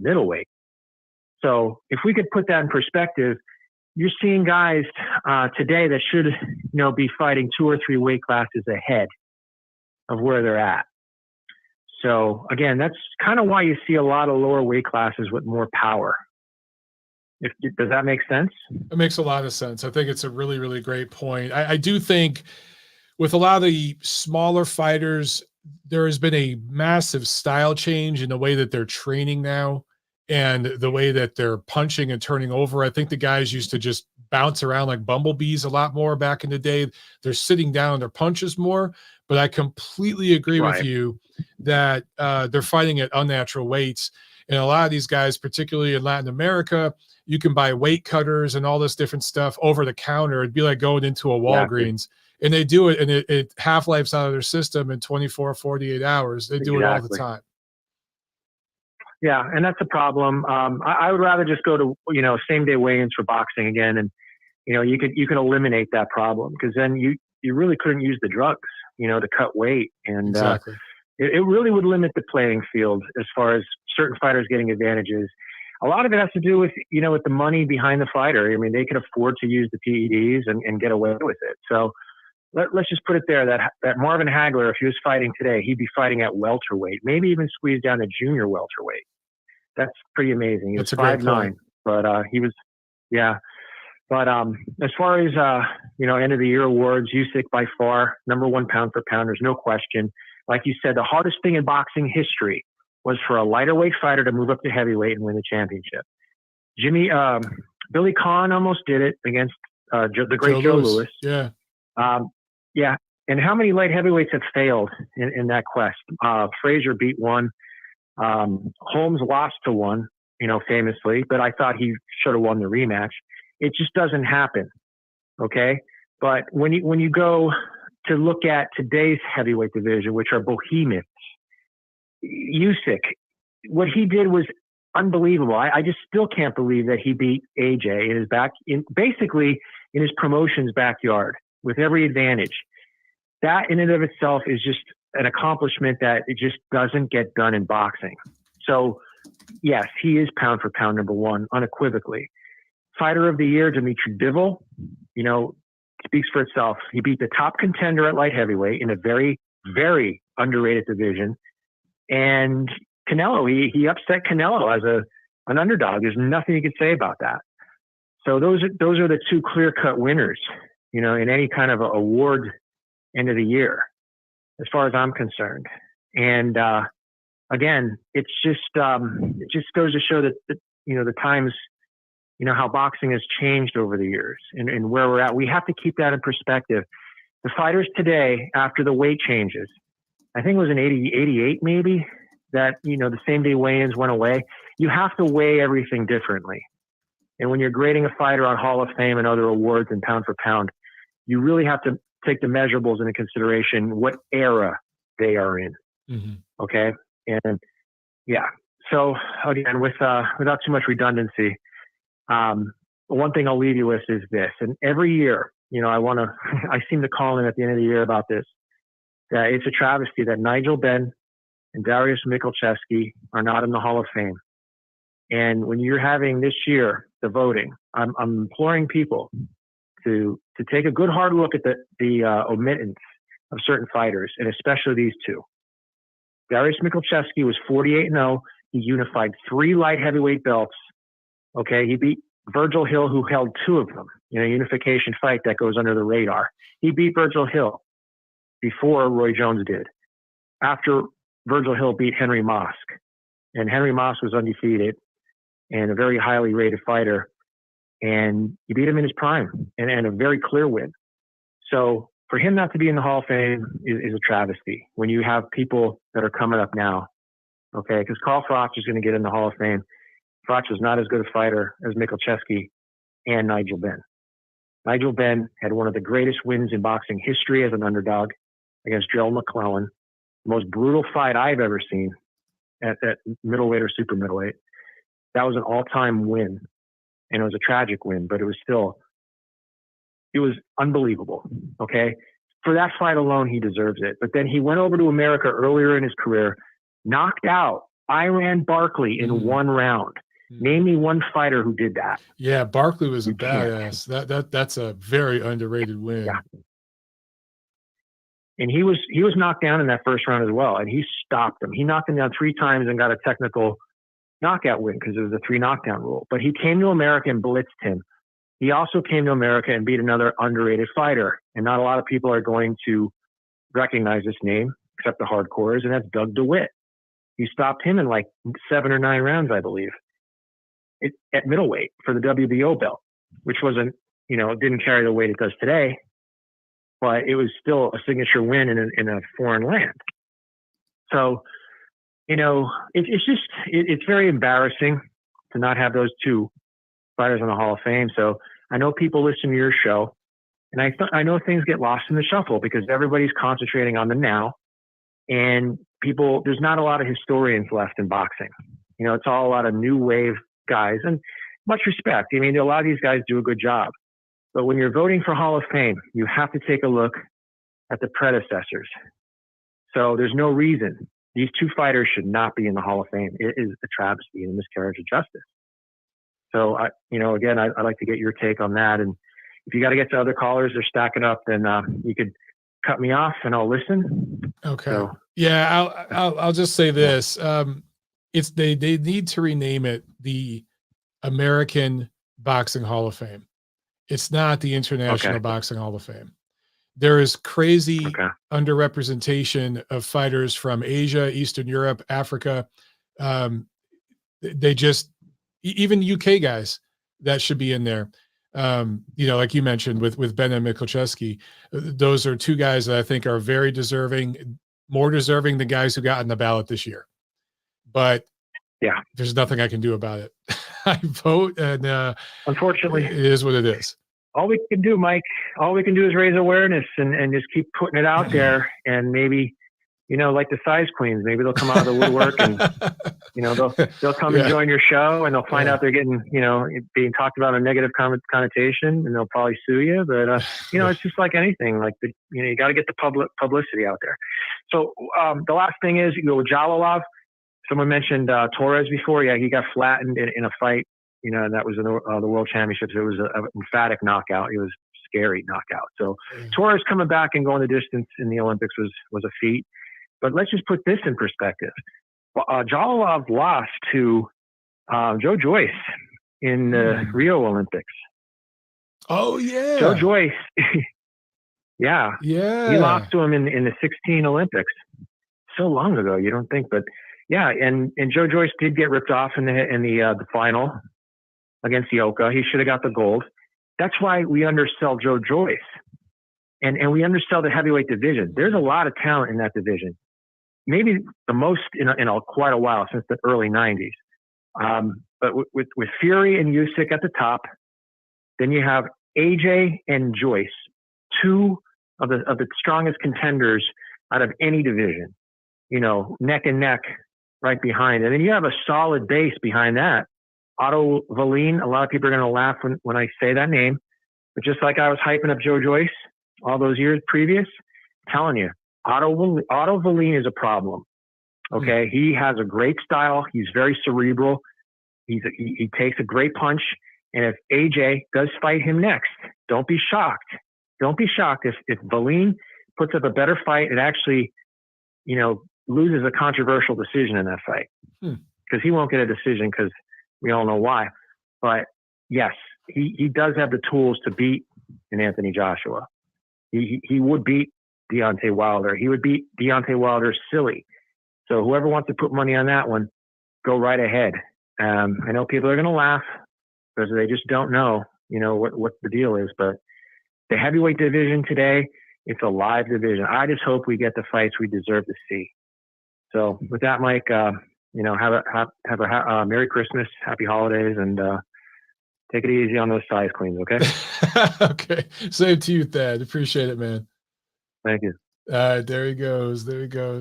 All right, there was a super chat. I'm going to take one more call, guys, then we're going to go. I've gone long today. My wife's going to be mad, but Papa Chubby, super chat, thank you.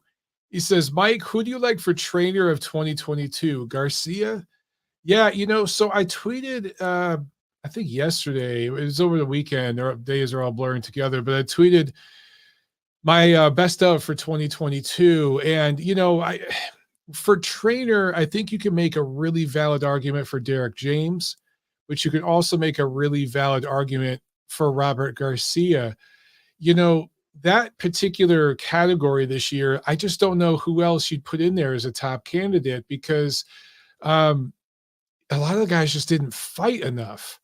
When I look at the stable, I look at who fought who and who's improved. Maybe you have to edge it to Garcia. Really, though, it's between those two.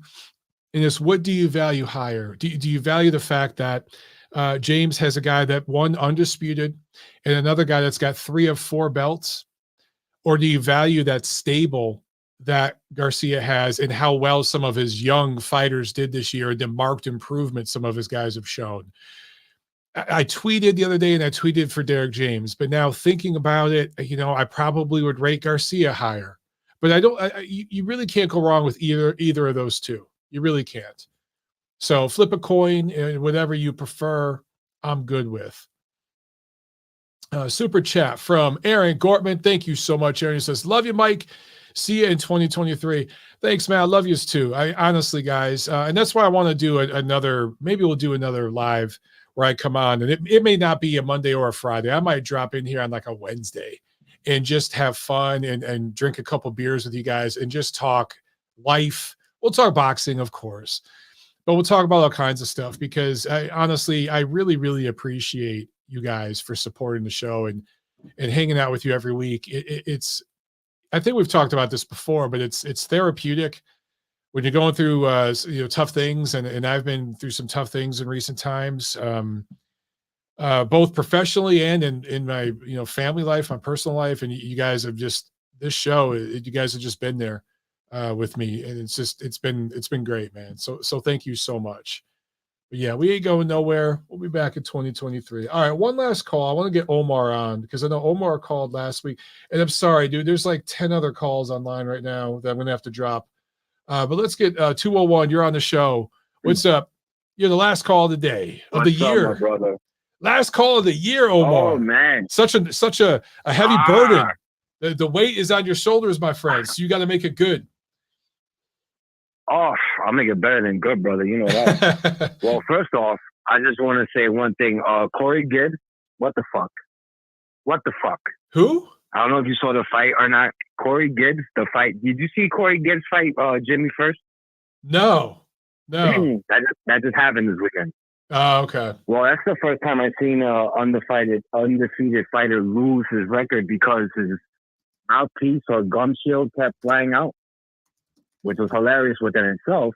But yeah, basically that happened after I had that scare with the Teofimo Lopez fight, which just to touch on that real quick, this guy needs to feint more and add something to his arsenal if he's going to continue fighting, because I do not see him beating guys like Progress. I guess that's the next one that's on his plate, which will be a good fight, but he's going to have to step it up. But yeah, that happened. Let's see. I just want to say Inoue is probably going to be here for a while because I don't see anybody beating this guy. I mean, I watch this, bro. I cringe watching this guy land body shots. Like it's like I'm watching it. The guy get blasted with these shots, and it's like I'm feeling it. Like the dude is a beast. He's just a beast, and he's gonna have a long, successful career. God willing, that he stays healthy. And yeah, he's gonna be around for a minute. But that's one thing. I gotta respectfully kind of disagree with like the last caller's assessment of like fighter of the year. Dimitri Bivol basically pulled off something that people didn't expect him to pull off, but guys like me kind of like if you didn't know who Dimitri Bivol is, like I'm sorry to tell you, but that's kind of like your problem, because in any other weight class, I'd say Bivol will probably be the underdog, but Canelo was the underdog in that fight for me, because I know who Dimitri Bivol is, and I know that Canelo stepping up to take that challenge, that wasn't going to be something that he was just going to pull off easily if he was going to do it at all. But it was a good fight. I see them fighting again, to be honest with you. I think Canelo probably will do better. I wouldn't be surprised if he won the beginning round. But I see Bivol winning again, to be honest with you. Yeah, I do too. The reason I say that is because I think Devin Haney deserves that title as far as this year, as far as like unifying the belts, going to Australia, beating Kambosos, doing it twice. I'm under the assumption right now that Devin Haney is Tank Davis is going to take care of business with the fight that he has. So is Ryan Garcia. Now that fight is going to be very, very interesting. It's going to be very exciting. I'm going to be honest with you. I don't see Davis losing to anybody right now. I think that's another one that's going to be undefeated for a minute because Ryan Garcia is a great fighter and everything. And I understand that Davis does get hit, but so does Garcia. And I just think Davis is a special fighter right now. Now, I think Tank Davis's biggest challenge right now will be with Devin Haney, to be honest with you. What about Stevenson? What about Shakur Stevenson? Well, Shakur Stevenson, that's what I was going to bring up also. The thing with Shakur Stevenson is, like, his last fight was, I can't remember the guy's name. I saw the fight. Stevenson, I think, came in overweight, if I'm not mistaken. That he had to, like, basically drop down again. Stevenson is a good fighter. Trust me, he's from Jersey, he's from Newark, he's from Brick City, that's from my area and everything, but I don't see him beating Devin Haney. I don't see him beating Tank Davis. I see him putting up a great fight and giving them a lot of problems, but I don't see him beating Devin Haney right now. Okay. I don't see him beating Tank Davis. I think ultimately what we're going to see is probably Devin Haney versus Tank Davis in the future. And, that fight will be bonkers. And to be honest with you, I like Devin Haney a lot, but I don't see anybody beating Tank Davis right now for a long time. I'm just going to keep it real. Him and Inoue is going to be one of those two fighters that, in my opinion, are going to stay undefeated for quite some time. And, yeah, dude, basically that. Trying to figure out what else I was going to say. Mike, are you a Detroit Lions fan? Yes. By default. You are, right? Because you're from... Yeah. Oh, okay. Yeah, of course. Well, it just so happens I'm a Vikings fan. Oh, shit. I was laughing my ass off when we played each other the week prior to this one because you guys beat us. That was great. We just pulled off.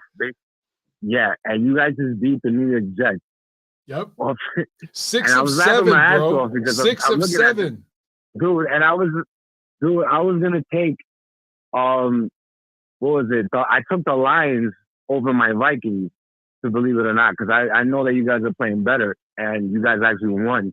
But then I almost took the Colts over my Vikings for some reason, and then I said, okay, you know what? I'm taking my Vikings over the Colts, and they just pulled off the greatest comeback in NFL history. I don't know if you saw that game. It was down like 33 to nothing.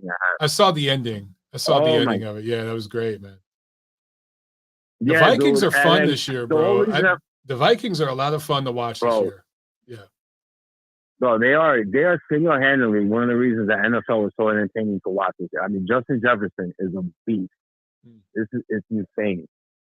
But I say that because I went through hell with that Vikings game in the Colts. And then that Teofimo Lopez fight, I had them all in the same parlay. And this Corey Gibbs fight messed everything up because this guy kept spitting his mouthpiece out for some reason. Like, I've seen undefeated fighters lose because they took the opponent too lightly. But to lose in that fashion, I mean, come on, bro. Come on. What the fuck? But, yeah. Listen, bro, I'm not going to take up too much of your time because I know exactly what you're going through. I'm not sleeping at all. You already know the situation. So I'm going to wish you and yours a Merry Christmas and a Happy New Year. Same to you, bro. All the listeners, all the callers. I love you guys. I'll definitely keep calling back. And, yeah, man, you already know. All right, Omar. Thanks a lot, brother. Have a good one. All right, there he goes. We got a few super chats and then we're out of here, guys. We almost went 2 hours. I told my wife, about an hour. She's gonna slap me. I'm just joking, kind of. Okay, super chat from 1 Foot Out the Door. He says, "Happy holidays." Same to you, my brother. Thank you very much. Sam A with a super chat says, "What about Ring Magazine shutting down?" Yeah, dude, that was a sad thing. The magazine is no more. I got the last issue right here. I will be moving on to a new role with a new platform, and that will kick off January 1st. So we will talk about that in the new year. I've already been contributing on the back end and getting some things set up. For those of you who follow me on Twitter and have kind of just watched some of the things I've tweeted and retweeted, you guys can probably figure out where I'm going. But more to come with that. But yeah, that was a big deal this year, man. That was history. CJ Duncan, what's up, my brother? How you doing, man? He said, I saw you on the line, bro. I'm sorry. He said, great show. I'll hop in the call log earlier. Happy holidays, fight fans. Be safe and be blessed. And same to you. Same to Vicky and your little one on the way. Get ready to not sleep, my man. Get ready to not sleep. You know, people said that to me. I was like, yeah, whatever. And now here I am in the middle of it. And now I'm like, okay. All those statements, all those cliche jokes that I didn't quite understand or didn't quite absorb before, I get it all now. Anyway, guys, this last show of the year, it's been awesome. Thank you for all your amazing calls and your amazing comments, all the super chats, all the support of the show, all the MOB t-shirts you guys bought that we sent all over the place. You guys have been freaking awesome. It's been a wonderful, wonderful year. And 2023 is going to be even better. I mean, honestly. So just keep supporting the show, man. Keep supporting the show. And we'll keep doing our thing here. And it's going to be better than ever. All right, guys. Happy holidays. We will talk soon, I promise. Be safe and call your loved ones. Be around the people that you love as much as you can. Cherish them as much as you can. And I'll see you at the fights. All right? Peace.